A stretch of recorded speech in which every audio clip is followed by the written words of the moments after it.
Welcome back to the Living for His Glory podcast. I'm here with a really good friend of mine, Chris Barreiro. I've known Chris for several years, ever since high school, ever since I met him at a church called Southland, or maybe it was Stud that we met. And so I've had a few guys I've met on Stud. Obviously, if you guys remember Eli from a few months ago, Jacob's been on here, Logan was on here a few weeks ago. All Stud guys, all amazing, just a tight knit group of people. Chris is just a really good dude. I'm really excited to hear his story, hear his testimony on here, see what kind of lessons we talk about, and see who can be helped by this. Chris, how are you this morning, my friend? I'm pretty good. I'm a shaky start, just trying to get here in the morning, but it's pretty good so far. I'd say that probably this year has been shaky in that kind of sense, but so far this week's been pretty good, pretty decent. Just been working. Love to hear it, man. Well, like I've texted you, like I've said on here, super, super big on stories, right? Mhm. We believe that stories are the greatest catalyst that we can use for growth, especially spiritually. After all, our Bible is written as a story. It's a narrative, it has a narrative. And so stories are the most important way that we can not only learn, but also grow in our daily lives and become better as individuals and become better as Christians. Man, what is your story? Where do you want to focus on with your story? And how is that used in your life, your ministry, and how you carry your faith? Yeah, so that's such a really good question. So when I first started out, actually, like when I first started my faith, the biggest thing that was like what really helped me during those times, like during, especially during high school, going into high school, right? I was a ninth grader, didn't really know much about God. I got invited to church for a couple of times. Just those types of things, having an invitation to somebody, being able to invite someone in, you know what I'm talking about, with stud, that those types of things that kind of will build your connections with the people, and that's what really made my connection grow. As far as just going forward and just inviting people and sharing the gospel with others, it really did make my faith grow, especially because it made me look at what I was going through at the time, what I was dealing with, everything like that. So around, I guess you could say, sophomore year, I was dealing with a lot of stuff, a lot of friends that were not really supporting me in some way, and what really helped was I didn't like really understand what I was trying to do in that time. I was just kind of lost as an individual. And so when I like started like putting the pieces together, like what God was giving me hints on, I remember people countlessly inviting me to church, countlessly inviting me to events.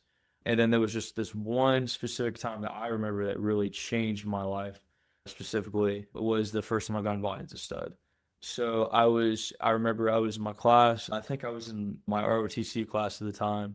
And basically what happened was is that I had Grant Goodwin. He invited me to this frisbee practice.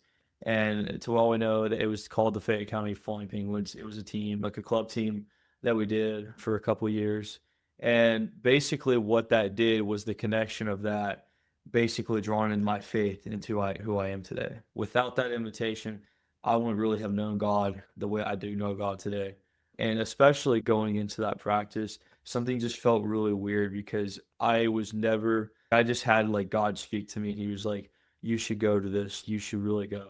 Not knowing what any of the things, like, I didn't know what stud was. I didn't know who these people were. I'm like really confused. I was overwhelmed because look, there's 30, 40 people in a basement talking about God. I'm like, I don't even really know who God is really. So that's when I like started going back and I looked and I'm like, maybe I should do this. Maybe this is a good opportunity to let's just check it out. Let's just see how it is. And if I don't like it, I'll just move on. And apparently I didn't know that was going to change my life because that one simple invite, everybody was really nice to me going into it. I remember there was a person at the time leading it when she was a sophomore now, and now she's in college. I think she's almost graduated now. But her name was Mary Esther, and we had her house, and then we switched over to Grant's house after a little bit. But what one of the best thing about the thing was with Stud is that it was super inviting, super inviting. That is the number one thing that made me persevere with my faith like over and over again is that if I don't motivate myself like to actually invite people in who will actually tell them who God is, like I have to put that out. I have to be my own man. I have to be out inside my comfort zone. Like I can't just expect everything to be just resolved without me doing anything, without me having a plan. That's what we need. And that's where discipline comes in too. We don't just get up every day and be like, hey, I really want to do this. No, we have some days that we don't want to get up and we don't want to do things, but we still do them anyway. And that's really what stud does, is that we sometimes will have days, let's say even like I remember times where stud was only led by one person, or it wasn't led by two people, it was led by one person because someone had something like an obligation. And but they still did it, and they still went through with everything. They still had stud. They didn't cancel stud. There was no such thing like that, because every week it gives an opportunity, like someone like me, to grow my faith. And without that, think about if stud never existed, I would have never been in the situation I would have been in today because of that. And so just thank your people that really invite you closer in, especially Grant, because I remember when Grant was like first getting to know me and everything like that, he really did show me with how like everything was. He introduced me to everything.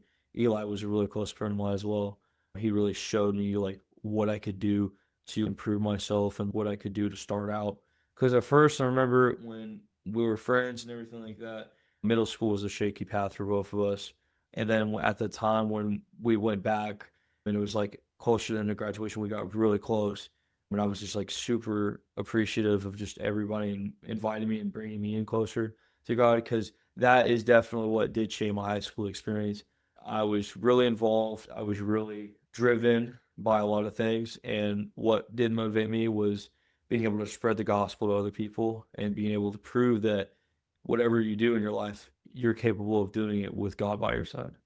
Grant was that for me as well. You went to high school. You went to school with Grant. Like Yeah. I met Grant at Southland after Jacob Wolf invited me over there. If I didn't have that deep, we went to high school together, childhood friends, but just for the short time I was able to know Grant personally. One thing that I can describe Grant as, he's bold.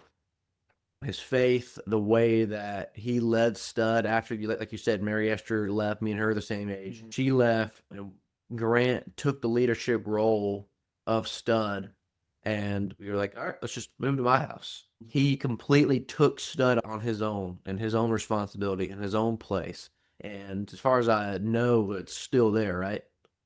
And like Grant is bold. He takes that responsibility, he takes that leadership, and he, beyond that, goes out beyond stud, and he invites guys like me and you to come join. Because one thing that he knows is that people our age, we feel left out a lot. Yeah. We feel alone a lot. Everybody's by themselves, or at least everybody feels like they're by themselves. You know what Grant is able to do is he's able to go out and be like, nah, man, you're not by yourself.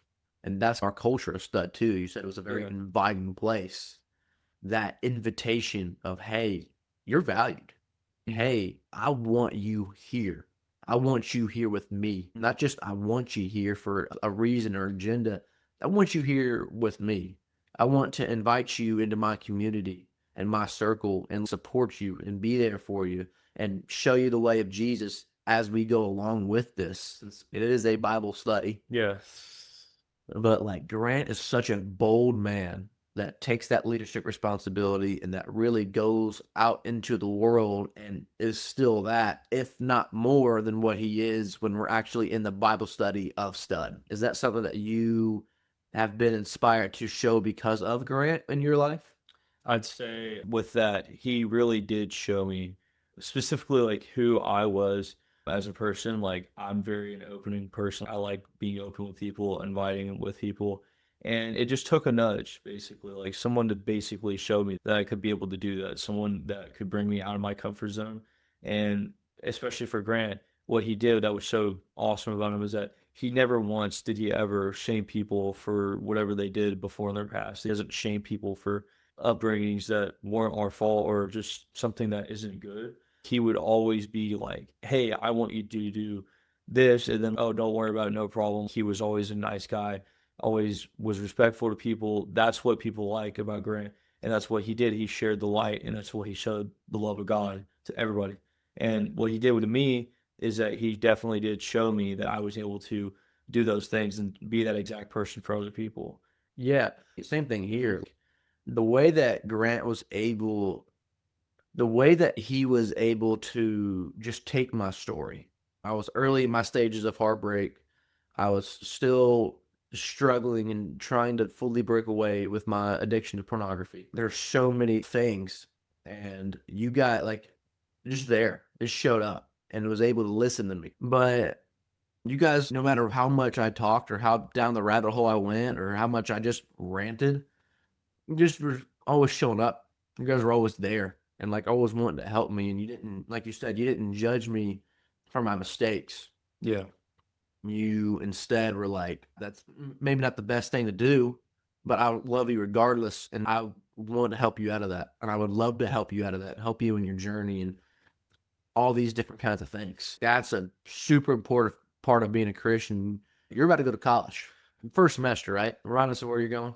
UK, and I decided if I don't like UK, I'm probably gonna go to UKU. Gotta decide if I would really like it. It's a big school. It is. So, Because of how big it is, you're also going to have a lot of opportunity there. And not just opportunity to, you're going to have a lot of opportunity to do anything you really want. With how big it is and how many people you're going to meet, what would it look like for you to show up how Grant did for us, how Stud did for us, and carrying that culture of inviting, of showing people that you genuinely, authentically care for them? How do you bring that into the people that you meet, the lives that you touch? yeah, that's actually a really good question. So I feel like with college and everything like that, it's a different experience for everybody. So it's like what you make it, let's be honest, because it's really what you put out of it and what you do. Because some people go to college expecting, hey, this is the big picture, like you have to do it this way, or else you're gonna fail and you're gonna mess up. No, that's not the point. The point is that what you want to do when you get to college is that you want to make sure you have a plan and you want to make sure that everything you're doing is you show up to class, you do your work, you study, you make sure you have good grades. Those things pay off in the long run because you're also paying to be there. They don't care if you skip class, they don't care if you go drink, party, smoke, they don't care about any of that. But the big thing with me is that I really want to be able to show people that light that you're able to have fun without sinning. Yes. Is that it's a big thing that people don't realize, but it's actually true. Is that you're able to have a good time in college and you can do good things, but you don't have to sin. You don't have to do stupid things. Going to parties, those things are a waste of time. Parties are a waste of time, in my opinion, because all it does is basically you're trying to escape from reality. You're trying to escape from the real world of, hey, I want to be a hardworking individual in society. And the only way you can do that is by cutting those things out. You have to. It's not like you can't just, there's no way around it, really. Yeah. Like unless if you want to become somebody that tells people online, oh, you can do this. And so for me personally, what I could do to really show those types of people, especially those people, because I used to be one of those people myself. I used to be a really guy, like big guy on having fun, having a good time, but I didn't really live for what was true. Like I didn't really do that. So what I could really do in this situation would be able to help people out by, hey, you want to go get lunch sometime? Or hey, do you want to go hang out sometime? And just really drift away them like their mind off partying, or just really drift their mind off away from what they're used to, especially. And then that's when I could start asking them deeper questions like, hey, do you go to church at all? Is there someone we can do? Like I go to church and stuff. If you want to go with me sometime, like just be really inviting.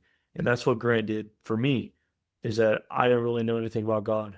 And I was going into my sophomore year and it really helped me all through high school. Think about if that with a freshman, think about that in a freshman in college, if they can go until their senior in college. Think about how much growth they can have Yeah. and how much they can do in those time period instead of having that lifestyle. They Yeah. could have literally just talking to someone about your God. It's really cool. We can just talk to them about God or just be like, hey, this is what made me into the person I am today.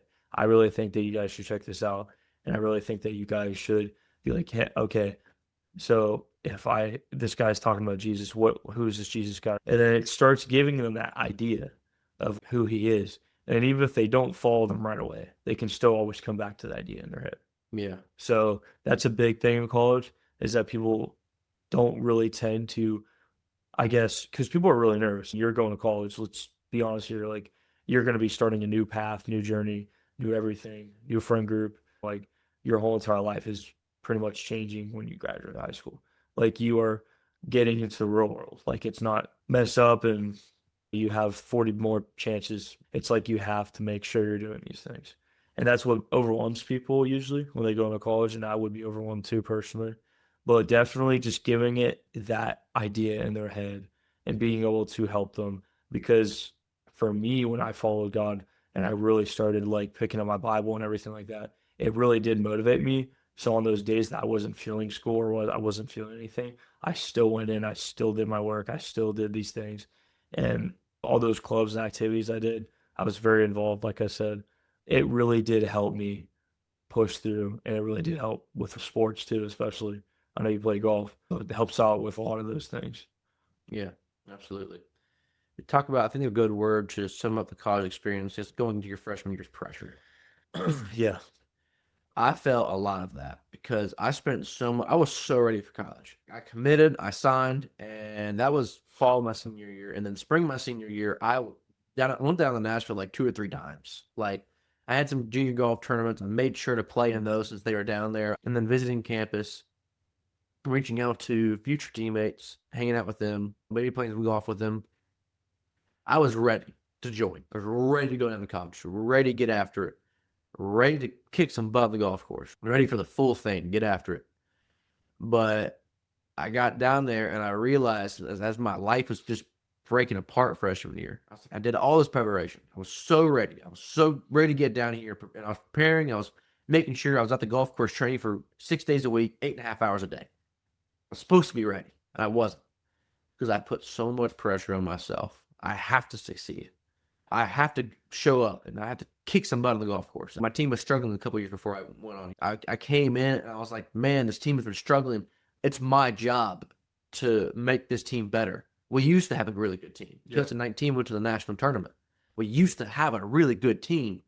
It's my job to change the culture and show them what it's like to win. And I did not do that. Because I put so much, a part of it is I just put so much pressure on myself, and then I started acting like a pain in the butt down there, and it ruined my chemistry with my teammates, and everything started falling apart, all because I put so much pressure on myself to succeed. Yeah.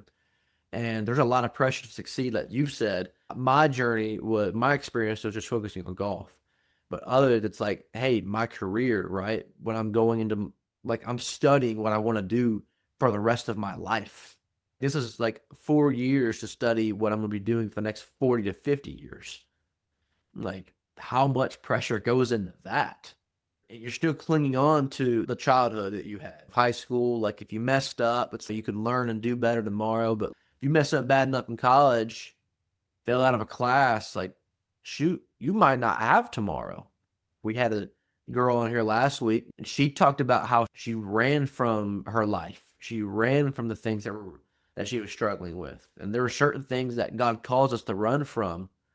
But man, by running from life, like to these parties and to drinking and smoking and all the things that you listed, you're not running away from the bad things. You're running away from things that God has called you to live. And think about living that calling. It feels very adult, like grown up, which it is, but we just don't want to grow up yet. It's tough to do that. It's tough to be like, to look at your parents as fully grown adults, or maybe not your parents, maybe you don't have good parental role models, but an adult that you look up to, that you admire. You're like, man, I'm going to have to be that. That's what I'm trying to become here. I don't know if I can do that. And so there's an underlying fear that we can't be who we know we're called to be, who we know we need to be. And so we run from that and we avoid that and we hide from that. So what would your encouragement be to anyone listening to this, to your peers? Don't hide. Don't hide from your calling. Don't hide from where you're supposed to go in life. Don't hide from growing up. Grow into that. Be the man or the woman that God has called you to be. Yeah.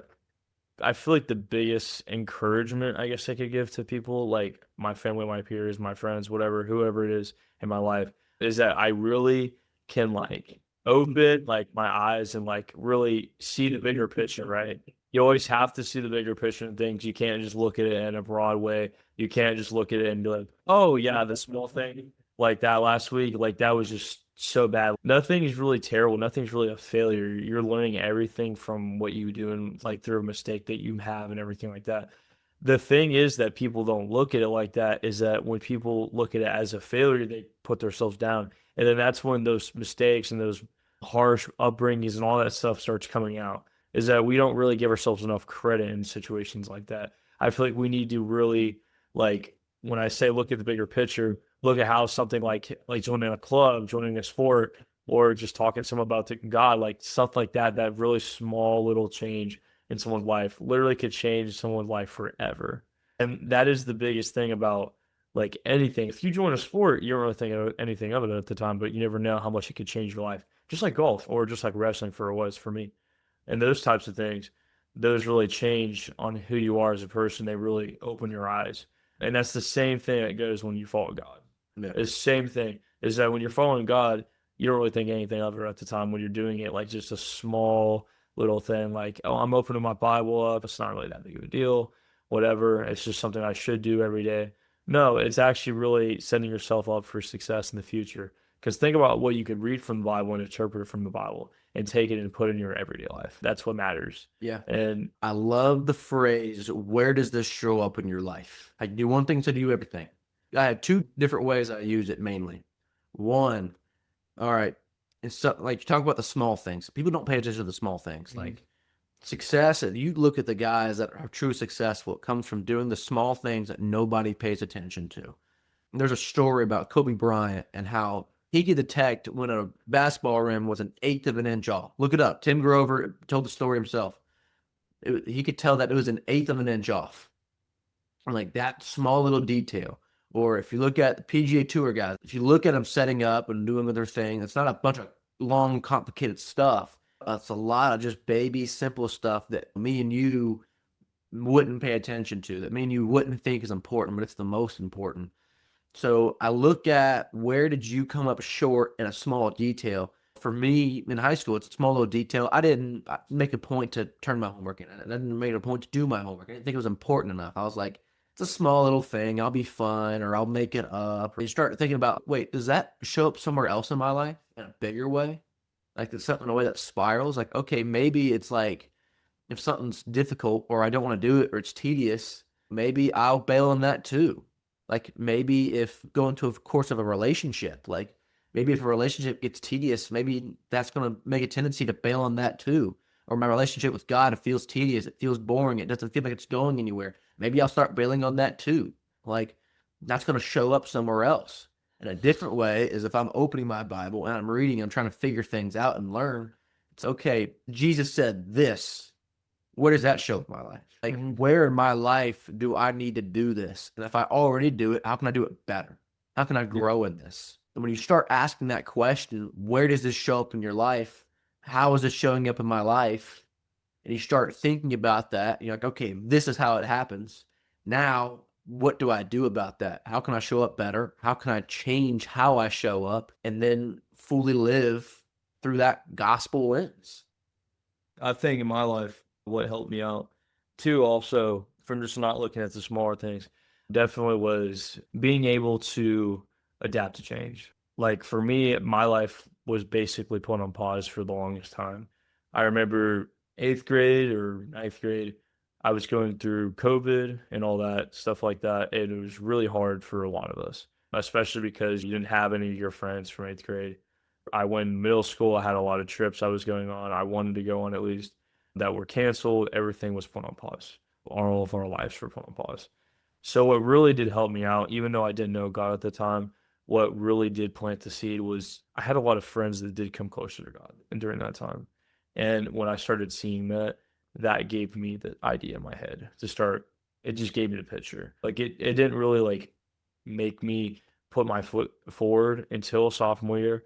But the thing that did really help me out was seeing that from other people, seeing it from a different lens. And then that's when I adapted to change. That's when I started changing things I did, started changing the ways I acted. Freshman year, wasn't really the most mature guy, but dang, I remember I did make a lot of change that year. And I did change my life a lot from when I was in middle school. It was a lot worse in middle school because of just a lot of things. But that really did help me out, was being able to adapt, grow, and see myself through different lenses and people's eyes, and being able to be like, if they saw me as that, or if I looked at myself from a different perspective and I saw myself, how would people view me and what would this be? And it doesn't really matter what people view you as, but in my eyes, I wanted people to see me as this kind guy and wanted to see me as this people that it was really inviting, really opening. At the time, I didn't really see that.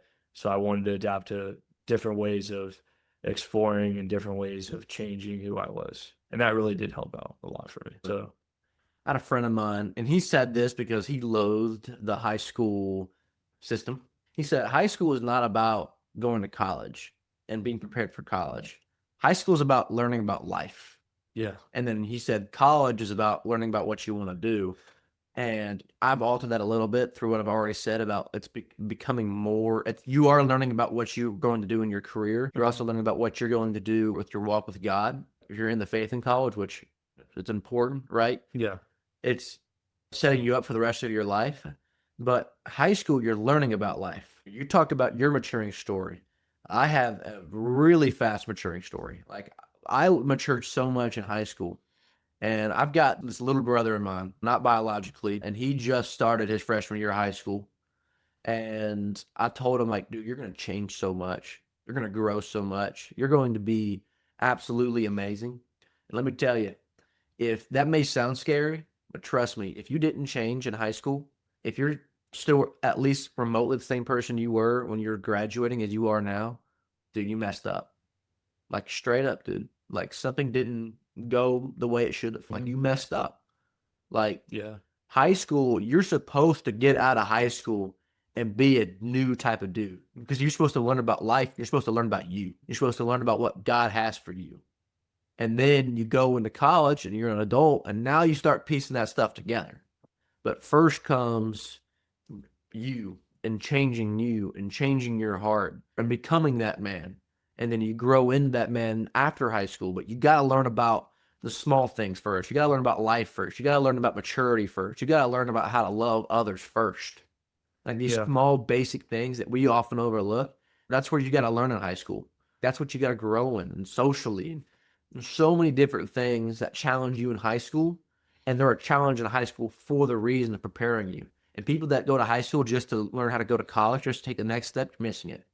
If you go through life just trying to take the next step, you're missing life.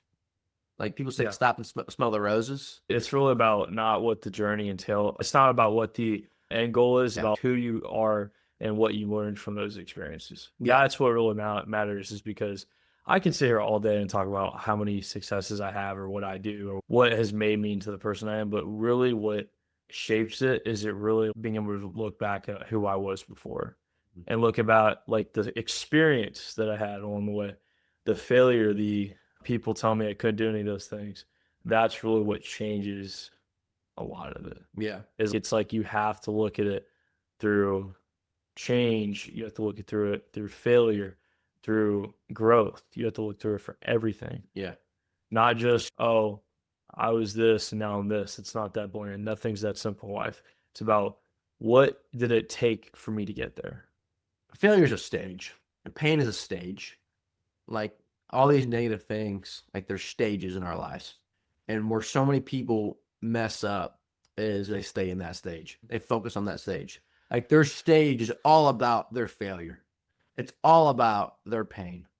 And they stay stuck in it. And yes, they're not the same as they were, but they're not becoming the people that they need to be because they're staying stuck in the stage of growth. They're not actually walking through all the stages of growth that get you to that next end, that get you to the end of the tunnel. Yes, like you said, you don't just go one step to the next. Like you go where you are, pain, trials, tribulations, failures, more of that, Yeah. maybe some more of that, and then you start seeing why. Start seeing, maybe even not even that. You might even see like a small change, if that. Some people, I've known multiple people like I have been close with, they've started businesses and they've had multiple failures, multiple people telling them they can't do it, multiple setbacks, a lot of it. But you know what? They keep getting up every day and they keep showing up. And that's what matters, is you just have to keep showing up. You have to be consistent. You have to make sure that you're following through with what you're doing. And then with following with God, that's what counts, is that if you put God in your life and then you start seeing how it can change and start how it can affect everybody else, and they start seeing what your life is like through a lens, then those people start getting motivated. They start getting driven by you. And then what you do and what the effort you put in by doing the things you're just doing every day, by just showing up, those small things, they all count in the long run. They all might even maybe make someone follow God in the end of the day. You never know. That's why I always try to put my efforts and my success into the glory of God, because that's all you really can do. I can't really sit here and thank myself for what I've done. I can't really do that. I have to thank God for it, because that's really all I can do. Yeah. He has shown me countless times that I'm able to do these things, but because of him, that's who I am. He's made me the person I am, and that's why I'm so thankful. So thankful for the opportunities, and so thankful for the people in my life that have come in my life because of that. Yeah, man, 100%, dude. I'm so glad you used the phrase showing up, because, dude, I'd encourage you to go listen to CJ Stewart's episode that came out a couple weeks ago. He's one of my coaches, and his testimony is amazing. And one of those major themes is showing up. Like, simply by showing up, simply by doing that alone, whether you succeed or whether you fail on a daily basis, you grew at the end. Like, you did what you're supposed to do, and eventually, after so much showing up, after so many failures, after so many times being wrong, or even after so many times of succeeding, like, eventually, you just get it all. Eventually, everything that's supposed to happen just happens. And it's amazing. The power of showing up is something so underrated. People think you have to have it all just together, all put together. I have to be right. I have to do the right thing. But the most right thing you can do is just show up. And eventually, if you keep showing up, man, through all the failures, through all the flops, through all the everything that you're going to endure, eventually you get it. Eventually you find it. Eventually, God blesses you just because you kept showing up. And not just kept showing up, but you kept showing up as a man after him, a man after his own heart. And that goes into a lot of perseverance. I know, you talked about perseverance, you've talked about discipline. Would you care to get into some of that? Yeah, I can get into some of that. In case people don't know what discipline means, basically discipline is something that you do when you don't want to do it. Basically, that's really bland on a definition scale, but what are you doing today that can change yourself in the future? And if you don't just do everything off emotion, is really the biggest thing, is that I can wake up every day and be like, oh, I don't really feel good. But what really counts is that if you look at it, discipline and the picture, like just seeing the bigger picture in that way, it really does motivate you, and it really does shape everything that you just experienced with like not wanting to do it in a different way. Like, I have no clue on how I can explain that, but in terms of how you get up and what you do every day is really comes down to, of course, discipline, but it also comes down to like your drive, like the grit. Like, you got to view it in different ways. You have to see things from other people's eyes. You have to think, okay, so if I don't do this, what will happen? And I think of it as a really perfect way of being like, okay, so if I wake up, I do this, I go to work, or I don't know, I go to the gym. Those small things of doing that every single day, from being disciplined, from persevering, and through finding yourself through those hard struggles, that can shape your whole entire life if you do it just for 1 year. Just for 1 year. Yeah. If you do it every single day, think about what the change it could do for you in the future. And not only that, but they say that a lifestyle, a life you live, can only be like changed throughout a couple of weeks. Actually, that's not wrong at all. I remember there's people that start going to the gym, let's say, or like start following God, or they have a plan for following the Bible plan, and just doing that for 3 weeks, that could literally make a habit, a good one, and that can make a habit for the rest of your life that you can carry. Like going to the gym, it's not just about the gym. It's about what I do with the gym that shapes my life. If I go to the gym and I view it as just lifting weights and getting big, that's cool and all, but really, what does the gym do for me inside myself? What does it do? And it really, for me, it personally has made me into a stronger individual mentally. Yeah. It's made me see things. It's made me not give up. It's made me persevere, especially.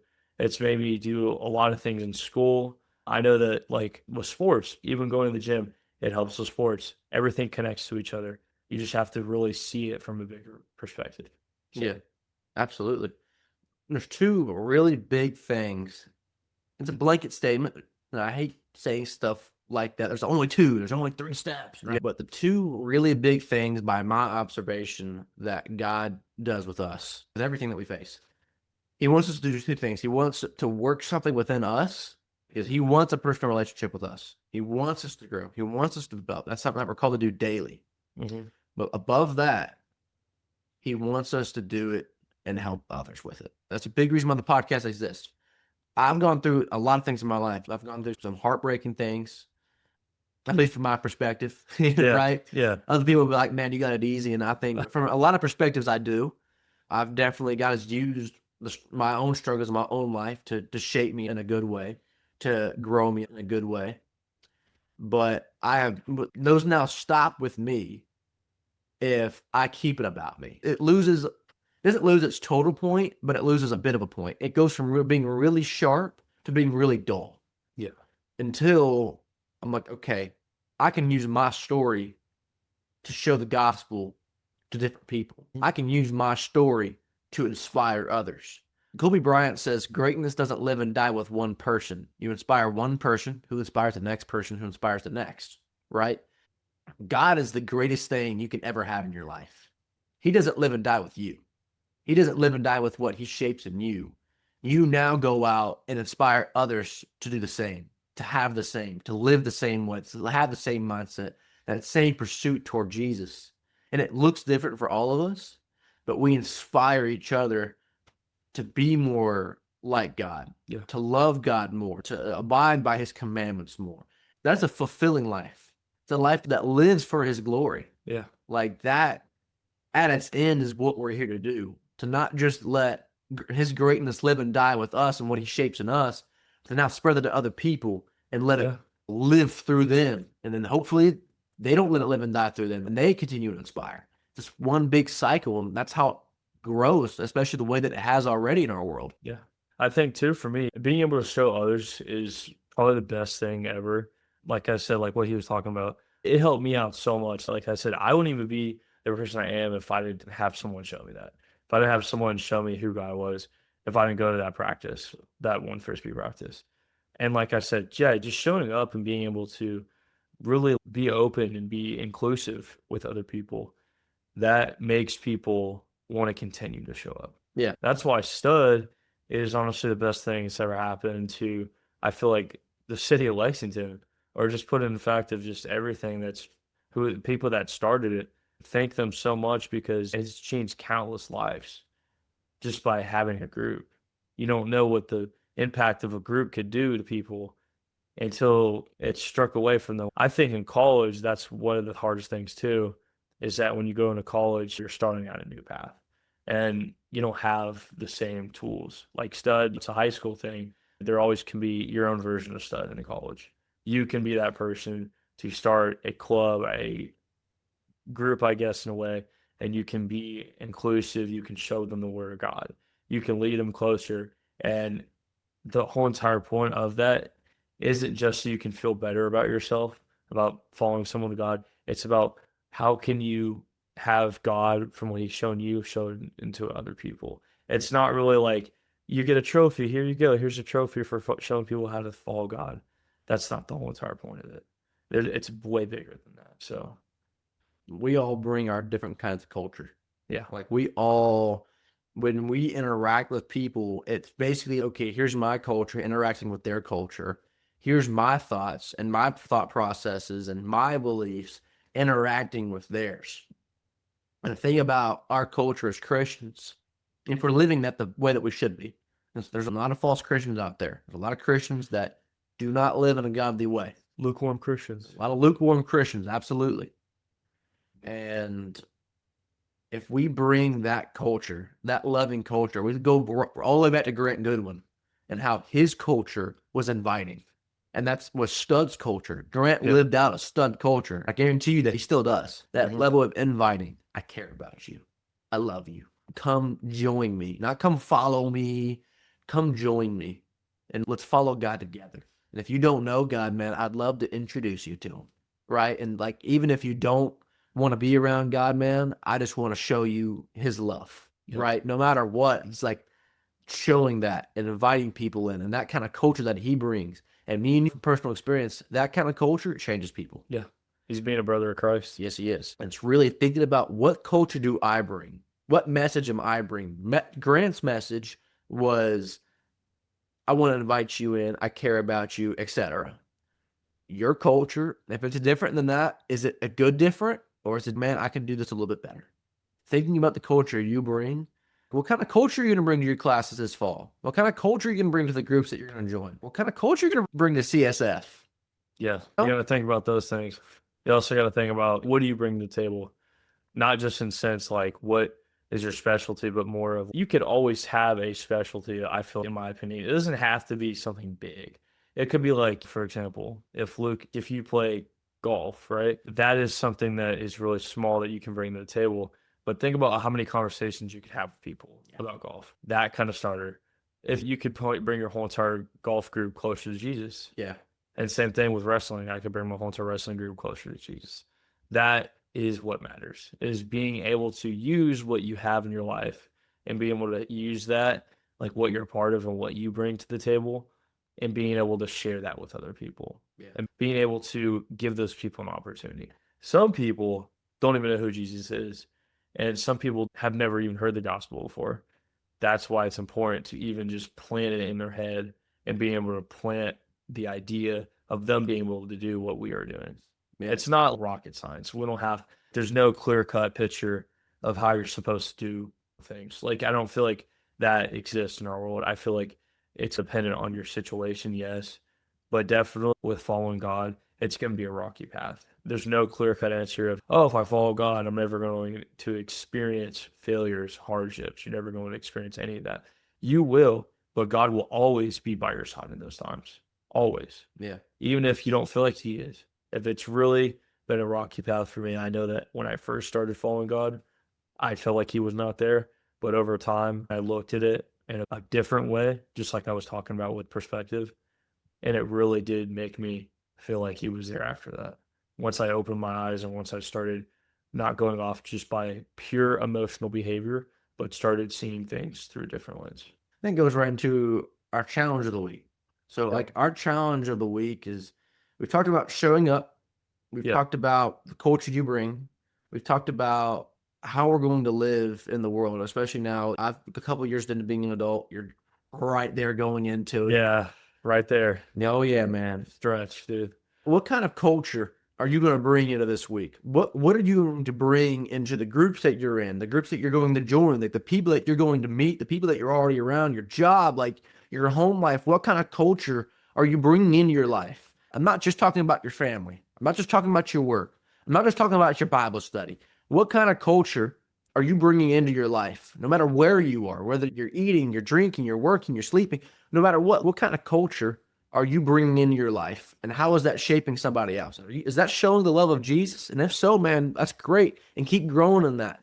But if not, if you're getting that conviction, if you're feeling that calling of, man, I'm not doing enough.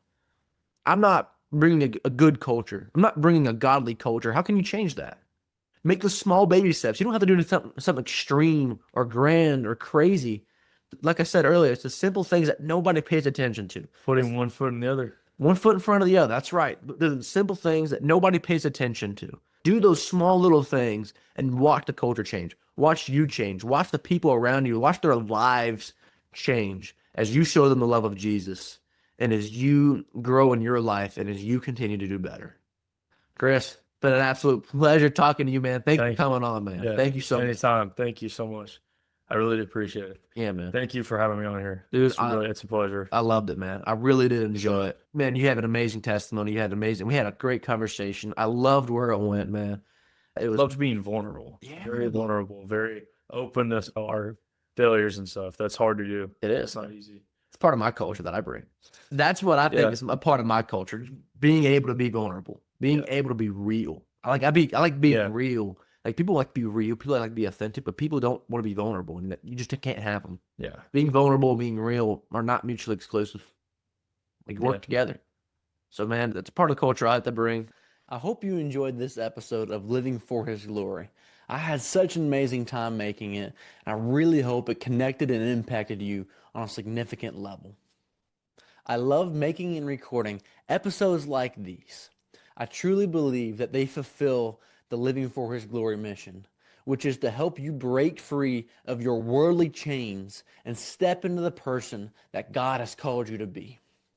I love you guys. I hope you guys got a lot out of this. I hope that it changes something about how you do this week. I hope you have a good day and a good week as we continue to get ready for next week's episode. Have a good day, guys, and I'll see you later.